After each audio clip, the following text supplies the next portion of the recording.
Hi everybody, my name is Emma Graney. I am the energy reporter at the Globe and Mail. I'm coming to you from Calgary, so hello to wherever you are beaming into here from around the world. Thanks for coming to this plenary session. I think we're going to have a really interesting discussion coming up ahead of us here. We're talking about energy transitions, and I have some really great guests. So what I'm kind of planning to do here is just have a quick conversation with each of them. As I said, we're talking about energy transition. So the idea here is to kind of think about what does the future of the energy landscape transition look like and what will be paramount to its success. So I'd like to put this to each of my panelists. First, I'll give you a quick introduction to each of them. We have Jean-Louis Severo from Aecon Group. We have Bruce Wallace with the Nuclear Innovation Institute. We have Frank Bruel from ENGIE, and we have Yan Zhuang from Canadian Solar. Give us a wave, everybody. So let's start off with this first question about what does the future of the energy landscape look like, and what do you think is paramount to its success? Jean-Louis, let's start with you. What are your thoughts here? Give us a couple of minutes on what you think the energy transition will be. Good morning, everybody. Evidently for us, we are builders at Aecon, and the share of renewable energy activities is growing month by month within the works that we are carrying at Aecon. This is for us the game changer. In 2019, 3/4 of all the energy infrastructure constructions in the world will be about renewable energy. So what we can see, for example, in Toronto where we are, is increasing district energy through geothermal exchanges, battery storage, new projects. All this is changing little by little the profile of our construction activities. Yeah, absolutely. There's a lot going on, isn't there? Let's just for this initial question about the future of the energy landscape and what it looks like. Bruce, with the Nuclear Innovation Institute, what do you reckon, mate? Hi, good morning. Well, what's interesting is that the climate change question has really made us look at our level of literacy around this. And frankly, we found ourselves to be wanting a bit. It's pretty low. We flip a switch, a light comes on. Maybe we worry about the price at the pump, but mostly we've just taken energy for granted until now. But as we look at this more deeply and understand sort of the fundamental role that energy plays in everything that we do, the historical record shows us that we've gone through these transitions before, whether it was going from burning dung to burning coal to wood to coal to oil and gas and so on. And it's always been accompanied by economic growth, so there's nothing to really be afraid of. But the reality is that all of those transitions have taken a lot of time, because new energy sources take time to adopt. They require new infrastructure. Frankly, they require new habits, and they require good prices. And what we have here today is that we don't have the luxury of a leisurely transition. So there are a couple of things that are different this time around. Excuse me. One is that we do have this external driver imperative of dealing with the environmental issues, the need to decarbonize. That's not an option, it's something we have to do. So this is we really aren't faced with a choice about the need to do so.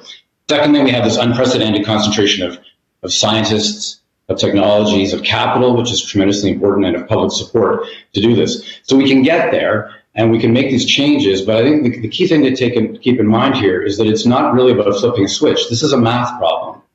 And how we get to net zero and how we get there fast without breaking society really doesn't leave room for ideology. We need to press ahead on all solutions. So we're looking at the kind of mix that we need in it. Nuclear has clearly got to be part of it. Sorry. No, that's okay. No, I was just going to say that idea of the we need everything on the table right now seems to be coming up a lot in these discussions, no matter who you speak with, right? Can I just quickly switch over to... Sorry, sure. Go ahead. No, that's fine. I don't want to take up too much time. Go ahead. Frank, can we switch over to you for a second, just for your general thoughts on what the future of the energy landscape might look like? I think the future looks carbon neutral. It needs to. I think, as Bruce just said, we need to get to net zero by 2050. And to do that, we need to halve the emissions. The IEA just issued another report confirming that to reach that, half of the job needs to be done by more green energy, and half of it needs to be done by better consumption. And on the green production, it's well underway. There are billions thrown at that segment. There's a lot of things going on, better technologies, more projects. It needs to continue. On the other side, we need to improve the way we consume. We need to do less consumption, better consumption, to be able to cope with that. And in the end, it's not so much less, but improve the consumption so that we can convince our people to change their habits. And I can only be extremely happy with the way the stimulus packages have been distributed in recent months, because a lot of that have been addressed at greening the energies and the planet. Yeah, absolutely. That's another thing that the International Energy Agency has made a big deal out of, this idea of, if you're going to be giving away money, let's make sure we can do it in a way that kind of transitions our economies. And just finally, on his quick thoughts here about what the future energy landscape might look like, let's throw to Jan at Canadian Solar. What do you think? What do you think the energy landscape might look like, and how will it succeed? Thank you. I like Frank's statement about half is done by improved consumption. The other half is being greener. And so I have some more comments on that. Is with the decarbonization goal of 2015, carbon neutral, we're talking about the experts and scientists saying that we need half of the total electricity generation is green, renewable, and the other half is cleaner, and safer nuclear and hydro and gas and something else, right? So and among that, solar will be 25%. So I have that number to defend myself.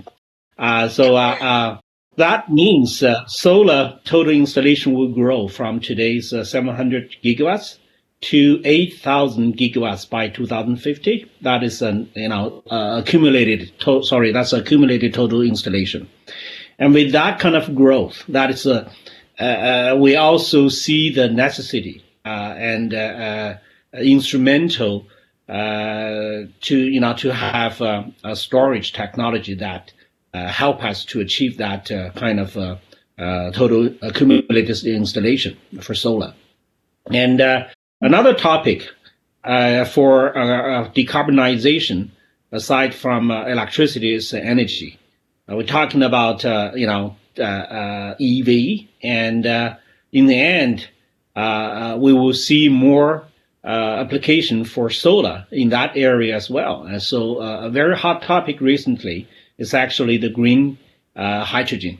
It remains very challenging on economics and also some other issues such as transportation.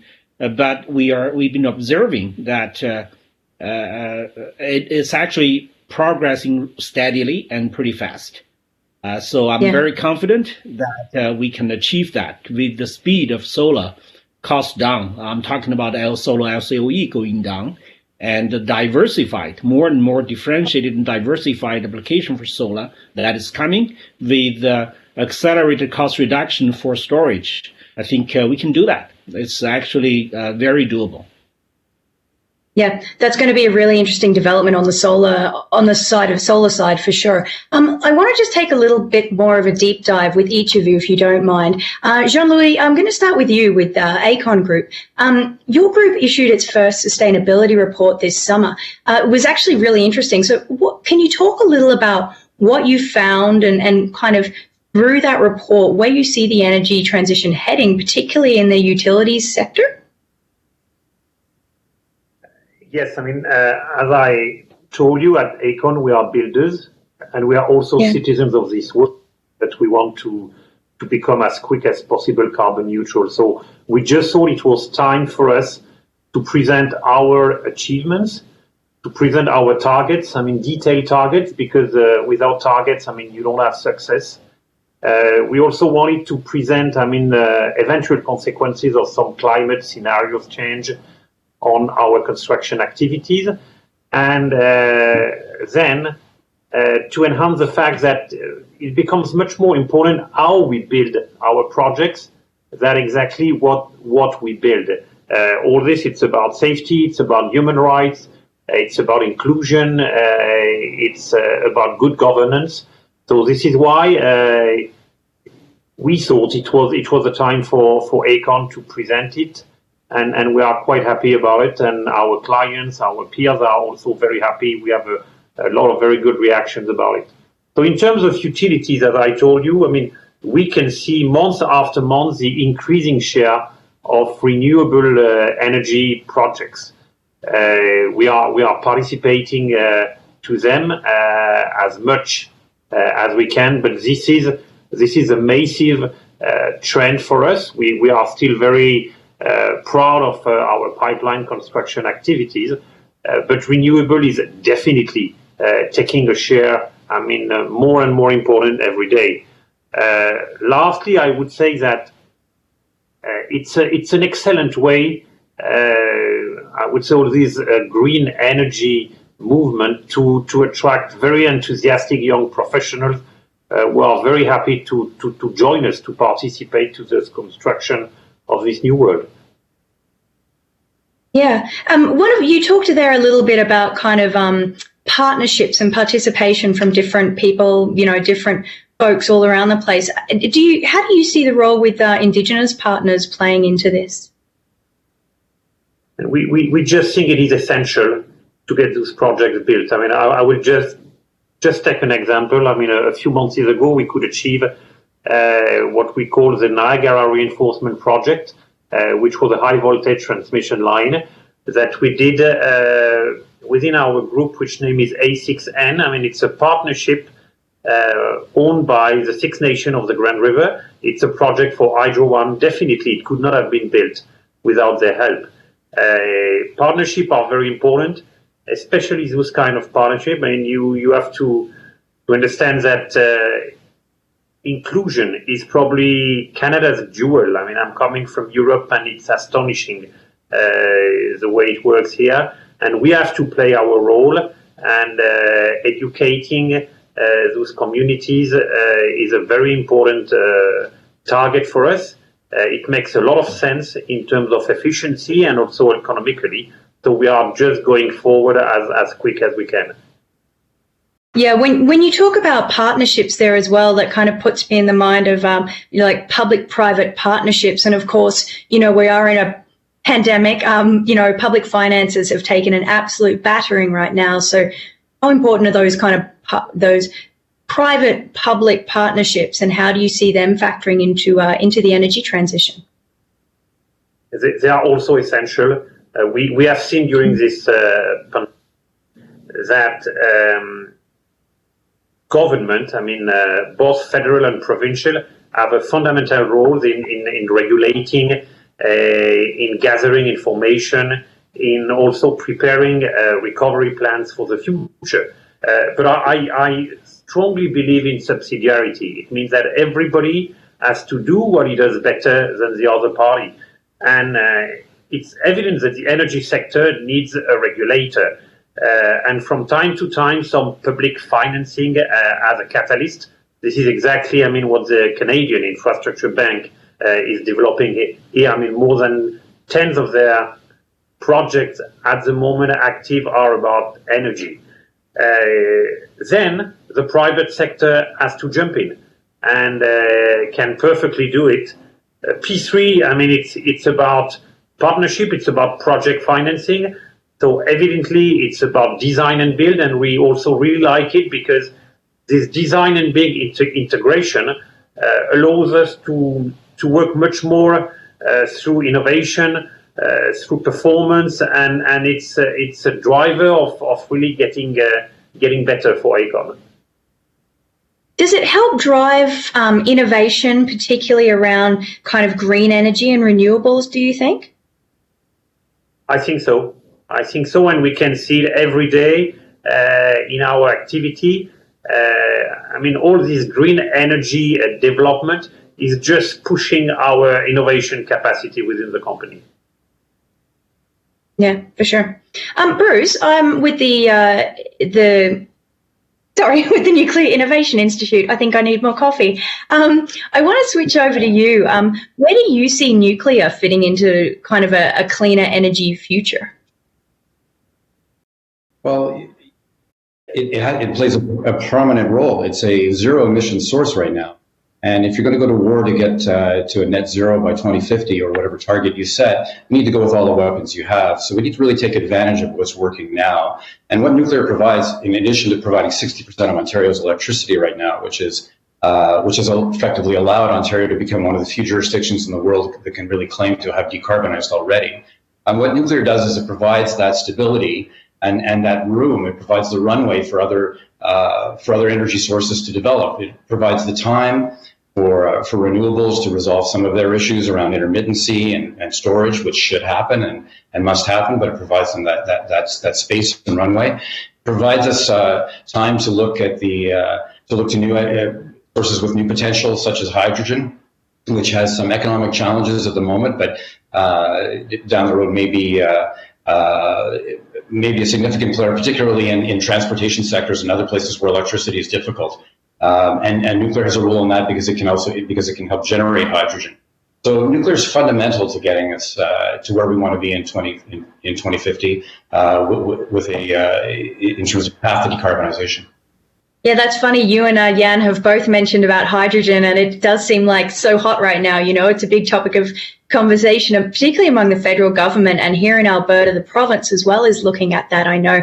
And speaking of the federal government, of course, they seem to be concentrating on these kind of small modular reactors, SMRs, as they're known in the biz, I suppose. The SMRs have been cited as a real potential here, particularly around oil extraction and remote communities. Where do you see them fitting in, if at all? Well, I think they fit in. I think they fit in a particular niche.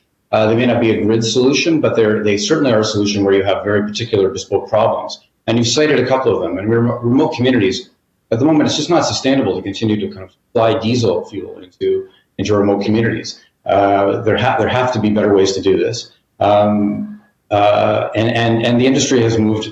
The SMR, the technologies around it are moving very, very quickly to be able to address some of those. I think there are also applications in mining, very significant, and in terms of the continued extraction of the minerals that we need for our iPhones, so we can run these terrific webcasts, and also, but we're also for some of the properties that go into renewables, into Jan's solar panels, etc. I mean, mining's not going away, but it needs to be done in a way that is the most GHG, but with the lowest GHG impact as possible. So there are roles for SMRs in some of these bespoke areas. Yeah, it's funny you mentioned there are mining and that kind of thing. There can sometimes be some public pushback to things like nuclear. I'm sure you've heard this before. People like, well, look what happened in Chernobyl, or look what happened in Japan. Like, what does that present any challenges or hurdles, or does that make your job harder at all? Well, I think it's been a constant. I've come to this industry from the outside. I come to it from a perspective of wanting to see a decarbonized economy for the world. And what I've discovered as I meet people is, frankly, it's the safest industry I've ever dealt with. Not just from a regulatory perspective, but from a cultural perspective. And that's frankly as it should be. It's the only industry that has to account for all of its waste, and that's as it should be. And we think that that's kind of a standard that should be applied right across, because energy choices all carry consequences. But we need some good faith around this too. There's a disproportionate fear. Look, I'm old enough to know the degree to which all of this was kind of part and parcel of political identity for people. I love the No Nukes concert as well. Big Jackson Browne fan. So it was all great. But the point is now is that we're facing a different kind of challenge. It's not really just a matter of choice of a thing. It's how do you do the math to get to zero emissions? And the reality is we need good faith around that discussion. And that again comes to do with raising the level of energy literacy that we have, raising our understanding of the facts around it. And the facts are just different from the kind of fear mongering that's gone on for so long. The volume of waste is small. The best answer is to bury it deeply in solid rock and protected canisters and containment. These aren't insurmountable challenges to deal with. They're right there. And I think, but I've been encouraged, frankly, by the degree to which, faced with the existential threat of climate change, that we've been able to move on and start to deal with these things on a sort of factual basis, rather than on something more, something looser or ideological. So kind of removing the emotion from the issue. How important is that, do you think? Well, I mean, emotion's important. Keeping our eye on the ball is important. Frankly, I'm encouraged by this. I find the discussion has become more sophisticated, more refined, more nuanced, and frankly, I don't think it's this. I think the context for the discussion has changed, and frankly, the reality is that it's a safe technology. It is safe, and pop culture's had its fun with it, and there's science fiction elements. But the reality is that it's got a safety record that you could put up against any industry in the world. And Frank, can we just switch over to you now at ENGIE? We're talking a lot here. In fact, all of us have spoken about this idea that the energy transition will have an awful lot of parts. Most experts, most government policy folks say there's no single bullet here. There's no single silver bullet here. How do you kind of see the green energy solutions like wind, solar, nuclear, hydrogen? How do you see them all fitting in together? Well, before I answer that question, I want to thank my colleagues in the panel for praising hydrogen, as I am one of the still few daily drivers of a hydrogen car for the past 3 years. So I'm a great believer in the role of hydrogen in the future.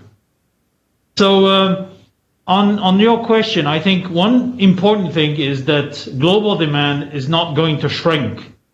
It barely stabilizes in developed countries because people are not ready to reduce their consumption or their comfort. And in fast developing countries, the demand is going to grow rapidly. So there is a big challenge in the amount of renewables and the energy that's going to be available to the world. To the point of Jean-Louis, this is growing really fast. And we need to fire it at it from all sides, whether it be solar, wind power, hydro. There is no limit. We need to fire all of them together. The only issue is how do we manage this variety and the intermittency. We also need, and therefore we need to combine, again, different technologies in the storage to be able to fight this intermittency and this peak issue. This is where we have some batteries, which is more popular, but I believe hydrogen, green hydrogen at big scale, is the main answer for big scale storage. I believe there is a way to get there. We need to continue with the usage of gas to be able to shave the peaks, to balance the grid, because today the other means are not ready. We need to develop them. But gas has a long-term role in there, and again, in the idea of no single bullets, no silver bullets. In the transport area, there is a role for electric cars, but when mobility becomes intensive, as in trains, as in buses, or in the naval transport, then hydrogen has to be an answer. Because electricity will not solve it, at least not with the technology we know today. So we need to combine everything to make it work, and we also need everything to fit different usages and different situations. Yeah, so it's key that everything kind of work together and everything is playing a role here, and whether it's a large role or a small role, everything can kind of help. That seems to be the message that not only you guys are all saying, but, governments around the world are saying similar things. I'm curious too, Frank, when it comes to that notion of innovation and kind of startups in the energy sector, how do you think that you spot innovation, and more importantly, not just kind of looking at something and going, wow, that's innovative, but differentiate between something that's kind of wishful pie in the sky thinking and something that's actually commercially possible and actually commercially promising? How do you differentiate between those two, do you think, in the energy sphere? Well, the first obvious answer is, if I had the perfect answer, I wouldn't be here. But I think the way we spot innovation, there are two ways within ENGIE. One way is our BUs have a lot of room to maneuver to find startups and innovations that would fit their particular business, and then they spot innovation that would help them achieve their performance. So it's a very tight link. They know exactly what they're looking for, exactly how it's going to fit, and they go and do it. And then there is another way, which is a more sort of long-term look. And we have created an investment vehicle that we call ENGIE New Ventures. It's a fund with almost 200 million euros that scans everything that has a link to our business, everything that has a link to the future of energy. And they consult with our internal experts, they make market studies, and they have a go. They take minority shares to give the founders the most benefit of their development, to keep the momentum going, to keep the motivation going. But then in this perspective, I think what's one of the famous phrases of the Silicon Valley works, try fast, fail fast. And that's what we try to do. Oh, interesting, because sometimes in the energy sector, it can be a little bit, well, particularly on the investor side, they want to have a sure bet, right? And it can be hard to just throw money at something if you don't think you're going to see any benefits from that investment. So that's an interesting comment, kind of comparing it to Silicon Valley. So when it comes to energy production as well, greening it not just from the production side, but all the way through to the consumption side. And a few of you guys have referenced this during our discussion. Can you speak to that a little bit more about how we can make sure we're greening not just production, but all the way through the entire way through to the consumer? I think there is a basic thinking about the efficiency of the solutions. If you want to really be efficient, if you want to cover all the added value of the chain, it's very important that you know what you're doing along the chain. So the beauty of ENGIE's proposal is that we act both in the renewables, where we are one of the world leaders, and also in the solutions to implement the better usages of this. And that includes both producing energy, transporting energy, infrastructures, and then the solutions for cities and industry to be more efficient, to be more green. The other point in that is that there is no standard solution. Of course, the production of green energy is not written the same in Chile, in Morocco, or in Sweden. And then the usage, the needs are not the same in Florida, in Singapore, or in China. So you need to have a local content, an understanding of what's happening, and hence our global footprint. And then you need to bring a solution that would fit the local needs throughout the chain, from production to transport to infrastructure, all the way to usages. Yeah, absolutely. And as an Australian who's living in cold Canada, I can relate to that. Well, that's exactly the point. It's very different. The one thing that is very different today in the world of energy is the impact of digital. In the past, you would have huge power stations producing from one side to a fixed number of consumers. Today, you're producing energy from different sources, from thousands of different places, to consumers whose demand is evolving day by day. So digital is the only way you have to control and optimize that. You collect the data at the speed of digital, and then you instruct both sides on the best way of do their end of the job. On the energy side, do I need to produce? From where? Do I want to store? And the other side, do I want to slow my production? Do I want to increase it? What source should I use? That's digital. Yeah. Absolutely. Jan, let's throw to you now with Canadian solar. Obviously, we're talking about green transitions, and solar is lauded as a very big opportunity here. As I said, I'm from Australia. There's a lot of solar panels there because it's sunny most of the time. Solar has been, I think the International Energy Agency said it's going to be king of the power market. Why do you think that is, and how does solar kind of fit in with some of the other green technologies that are going to be needed here when it comes to those transitions? Well, I would change the word of king into a servant. So we're a very good servant to the energy transition. And I think as of today, the lowest bid on PPA worldwide for solar plant is 1.3 US cents per kilowatt hour. That is in Middle East.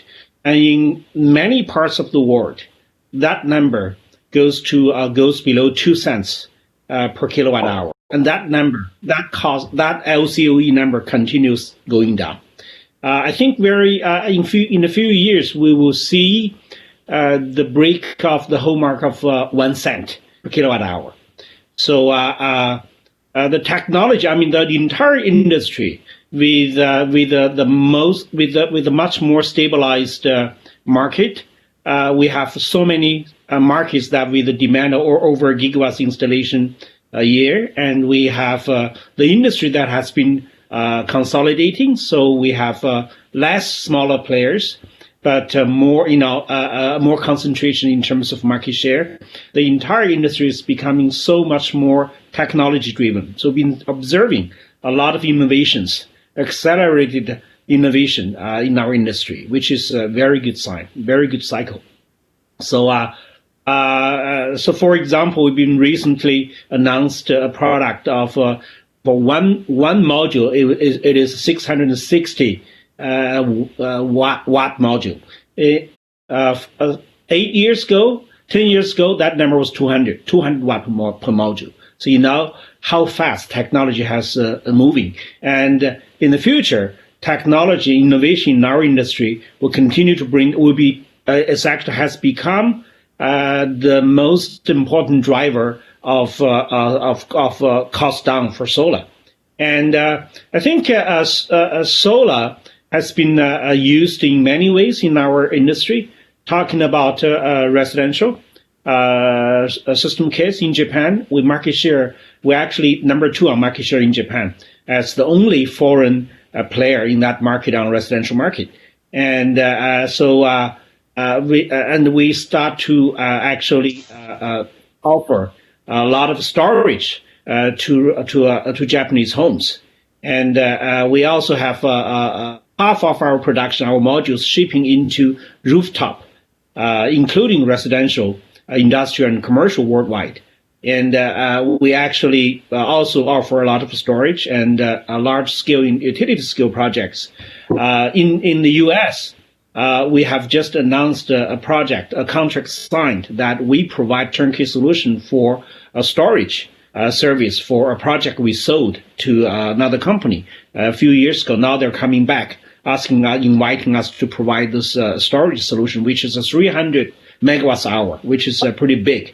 And we have more coming. So storage is coming really fast, and it's real, because next year we will see significant revenue on our balance sheet coming out of a turnkey solution for solar plus storage. So I do believe that in the future, as Frank has mentioned, the importance of the system integration among solar, storage, and the grid to become smarter, to become more digitalized, more intelligence, because in the future, there's not going to be any fixed feed-in tariff or PPA. And it's going to be less and less fixed value PPA to protect the revenue for any investment into renewable energy. It's going to be more free energy market. So in that kind of market, you need to treat your electricity in a much more sophisticated way, and that requires the system integration to be, to actually include much more technology DNA, such as to become like in the power electronics space. How do you make your system react efficiently and fast and with intelligence and transmit the data to the cloud for big data calculation and for artificial intelligence, and to trade your electricity in the free market? So that will decide your return over investment on solar. So the future is very exciting, and but I'm not saying that solar is going to replace everything. That's not going to happen. As I mentioned earlier, by 2050, which is carbon neutral deadline, and solar will be probably only 25% of the total mix, and another 25% is on other renewables, and half will still be nuclear, hydro, and clean gas utilization. So we will have to work together and to provide a very efficient and friendly energy service to all kind of segments. From now to 2050, 30 years, I think in our industry, there's going to be very exciting innovations in front of us, a lot of business model changes, and there are going to be even for policymakers, it's going to be a great challenge. How do they, adjust themselves to the new industry and the new market? Thank you. Yeah, for sure. I mean, I know Frank had mentioned this, and further to your point of, solar will be part of the solution. I can only imagine it depends on where in the world we are. For example, you're in Morocco, there's a lot of potential for solar. You're in Turkey, a lot of potential. Australia, a lot of potential. Somewhere here where I am, where it's not even light outside yet in Canada and there's lots of snow already, maybe not quite as much. So it's all about that balance, I think, is kind of what you're saying there. And I know that Canadian Solar, you have projects kind of across the world, in Africa and across Europe and Asia, North and South America. Some of them are mega projects and some of them are those smaller ones that you were talking about with residential projects in Japan. Does one play a larger role than the other? Like, do you think mega projects are more promising than smaller residential commercial applications, or do you think they both play a role? I think they will both play a role long term. And for example, for large scale, we're observing that land has been becoming an issue in some part of the world. But we're also seeing that in many new emerging countries that large-scale solar will, with the cost down trend, will play more and more important role. And more importantly, moving into the future, solar will be very useful for markets without a grid. For people living outside of the grid coverage, solar is a perfect solution because it's even for large scale. I'm talking about in the future you can actually use it for hydrogen or any other usage. And for smaller scale, for residential, the most important point is for small applications such as rooftop for residential and commercial industrial, the benchmark cost is not the carbon energy generation cost. The benchmark cost is actually the retail price people are paying for electricity from the grid. And that can be very high in many markets. In California, it's like 20 cents. In Germany, it's 18 cents. In Australia, it's also high. And compared to that price, solar cost on their roof is actually providing a super low price. So that actually will will provide a significant value. So it becoming sustainable. And for large scale, for a market like India and for example, Africa is coming. It will come. still a lot of places in the world that for solar to continue to grow with large-scale projects. And also with the declining cost of storage, the large-scale solar projects will actually start to replace a lot of the carbon-based energy. That will actually, with the storage, with the growing of the storage, solar storage, and also other changes on the policy and the grid. Governments are actually improving their grid. So the grid can accommodate more and more energy from solar. So that actually will provide more scale for large scale projects, and also more applications such as water floating. You can build solar on top of water, and you can build solar combining agriculture with solar. So all those technologies will help. Yeah, there's a lot of opportunities. And no, sorry, we've got only a couple of minutes left, and I wanted to try and get to a couple of questions from the audience here. We've all had so much to say. Jean-Louis, I actually want to direct this one at you. We've had a couple of questions about what creative opportunities do you see for soaking up excess energy that's kind of intermittently produced by solar and wind besides storage? On the utilities side, do you see any creative solutions there about what we can do with that extra stuff that is produced? Definitely battery solutions is the most important one. And we are just at the beginning of this adventure with battery, at the beginning of new project development, especially in North America. This is evidently the best way we have found today to be able to cope with the peak and to be able to be more efficient in all this supply-demand exercise. So this is where we are working at the moment, and we are just hoping that those projects that we have been developing will go as quick as possible. Yeah, absolutely. There's another question here about hydrogen advances. So this person mentions the Hindenburg. So we've obviously come a long way since then, and I think this plays off of, Bruce, what you and I were talking about earlier about these kind of social acceptance of different sources of energy. Maybe Bruce or Frank, if you want to jump in here, how do you accelerate the social acceptance of things like hydrogen and whatever else? Frank, you've got your hand up, so let's go. Yeah, I think some month or years back there was a huge reluctance, and it was difficult to talk about it. Today we have references, not only people driving cars, but also public trains in Germany, in Austria, very soon in the Netherlands, who are transporting people. And so there is this preconceived idea about hydrogen, but the reality is very different, and more we're able to talk about it. And so I think it's very important. And I think to add to the idea of storage, there is of course batteries, which is fine, but it's very difficult to take batteries to grid scale. Hydrogen eventually will be, because there is no limitations to that. The other point is pump storage. Pump storage is a very well-known solution, which is using excess energy, cheap excess energy, to pump water up and effectively store it for when it's needed. And then you can let it down through turbines when there is a need and when energy is expensive.